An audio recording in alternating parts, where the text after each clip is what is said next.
మనలో చాలామంది ఏం చేస్తుంటారంటే బ్రతికి ఉన్నప్పుడు చేయాల్సినటువంటి పనులు చనిపోయిన తర్వాత సమాధుల దగ్గరికి వెళ్ళి చేస్తూ ఉంటారు. అయితే కొంతమంది తమ ఇంట్లో ఎవరైనా పెద్దలు చనిపోయిన తర్వాత వారు సమాధి చేసి ఆ సమాధి దగ్గరే నిలబడి అందరూ వెళ్ళిపోతారు. కానీ కొంతమంది మాత్రం ఒక గ్రూప్గా నిలబడి అక్కడ సూర్య యాసిన్ చదువుతుంటారు, మరి కొంతమంది సూర్య బహ్రా చదువుతుంటారు, ఇంకొంతమంది సూర్య ముల్క్ చదువుతుంటారు. ఇలా ఒక వ్యక్తి చనిపోయిన తర్వాత సమాధి చేసి ఆ సమాధి దగ్గర నిలబడి కొన్ని ప్రత్యేకమైనటువంటి సూరాలు చదువుతూ ఉంటారు.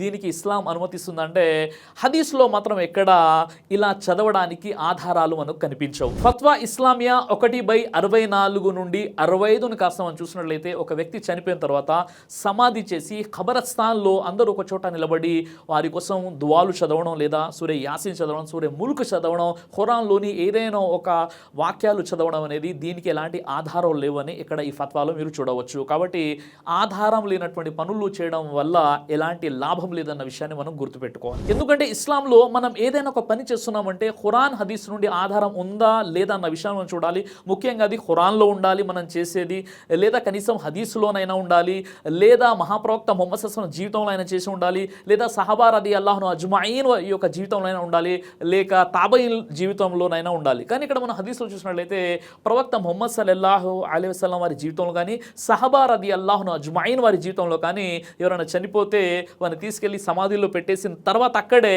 కొన్ని సూరాలు, ఖురాన్లోని కొన్ని చాప్టర్స్ లేదా కొన్ని దువాలు చదివినటువంటి ఆధారాలు అయితే లేవు.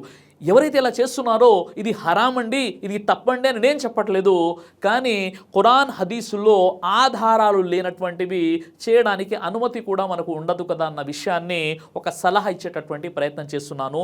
అల్లాహ్ సుబ్హానహు వ తఆలా మీకు నాకు మనందరికీ కూడా సద్బుద్ధిని, సన్మార్గాన్ని ప్రసాదించుగాక. ఆమీన్ యా రబ్బుల్ ఆలమీన్. దైవ ప్రవక్త ముహమ్మద్ సల్లల్లాహు అలైహి వసల్లం వారు తెలియజేశారు, కడుపుకు సంబంధించినటువంటి అన్ని రకాల వ్యాధులకు అద్భుతమైనటువంటి ఔషధం తల్బీనా. ఇది దైవ ప్రవక్త వారి సున్నత్, మంచి ఆహారం, ఇమ్యూనిటీ బూస్టర్, ఇందులో షిఫా ఉంది. ఇది మంచి ఔషధంగా కూడా పనిచేస్తుంది. కాబట్టి పిల్లలు అయినా పెద్దలు అయినా ఎవరైనా దీనిని ఉపయోగించవచ్చు. అలాగే ఖురాన్లో దైవం తెలియజేశాడు, తేనెలో మీకు స్వస్థత ఉంది అని. కాబట్టి స్వచ్ఛమైనటువంటి ఫారెస్ట్ హనీ కోసం మీరు సంప్రదించండి. అలాగే పురుషుల కోసం ప్రత్యేకంగా తయారు చేయబడినటువంటి షాహీ హల్వా, ఇది లైంగిక సమస్యలను దూరం చేసి శృంగార సామర్థ్యాన్ని పెంచుతుంది, మీ దాంపత్య జీవితంలో మంచి అనుభూతినిస్తుంది. ఇందులో ఎలాంటి సైడ్ ఎఫెక్ట్స్ లేవు. ఇది కంప్లీట్గా హెర్బల్ ప్రొడక్ట్స్తో తయారు చేయబడినటువంటిది. కాబట్టి స్క్రీన్పై కనిపిస్తున్నటువంటి ఈ నెంబర్స్కి కాల్ చేసి మీరు ఇప్పుడే ఈ ప్రొడక్ట్స్ని ఆర్డర్ చేసుకోవచ్చు. కొరియర్ ఫెసిలిటీ కూడా ఉంది. ఆలస్యం ఎందుకు, వెంటనే ఆర్డర్ చేయండి.